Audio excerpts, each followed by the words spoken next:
Avascular necrosis may be defined as necrosis of a segment of bone and marrow caused by interrupted blood supply.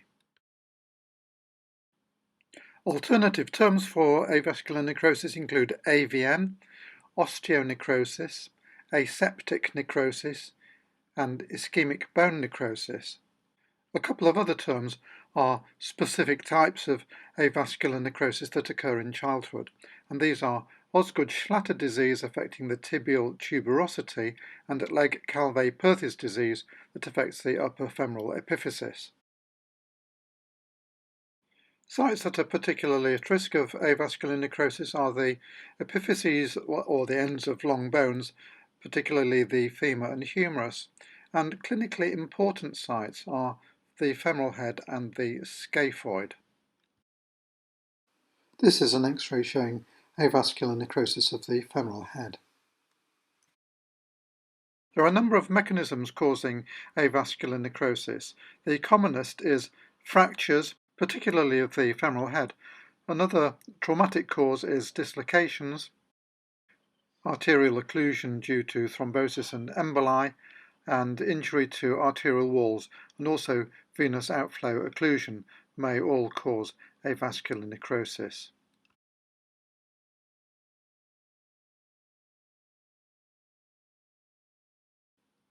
There are many risk factors associated with avascular necrosis, the most important being trauma.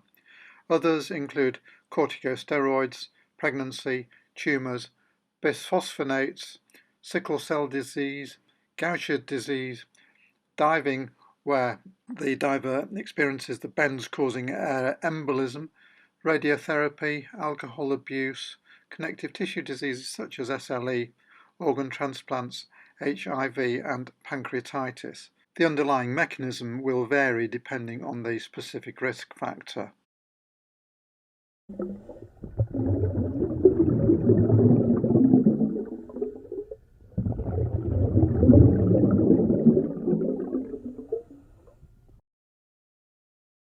The gross appearance of a focus of avascular necrosis is typically a well-demarcated yellow area, triangular or wedge-shaped, with adjacent thickened bone. The cartilage may be intact, but it can separate from the necrotic bone and become buckled or cracked.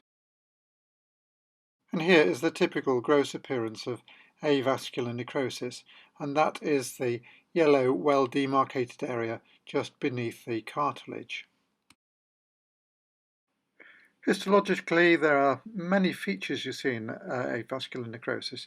Striking changes include the deep staining of the necrotic bone that contain empty lacunae. The marrow becomes necrotic, and the fat in the marrow also shows fat necrosis, resulting in calcium soap formation. There is increased vascularity of the marrow space. Osteoclasts start resorbing the necrotic bony trabeculae, and you often see osteoblasts on the other side of the trabeculae, where the surviving bone acts as a scaffold for deposition of new bone. This is called creeping substitution. The multinucleated cells at the bottom left of the picture are osteoclasts, and these are resorbing the necrotic bone. Another feature you can see is the deep staining of the bone in this area of AVN. In this piece of bone, there is necrosis of the bony trabeculae, and many of the lacunae are empty. Between the bony trabeculae is the marrow, and here you can see that is also necrotic. And the necrosis of marrow and fat results in soaps forming and areas of calcification.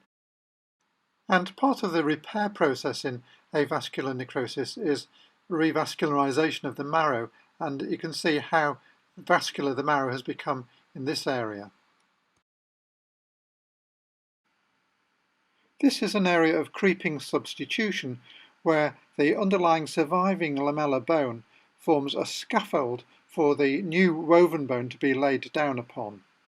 This is best appreciated when the image is polarized, revealing the area of lamellar bone and adjacent woven bone.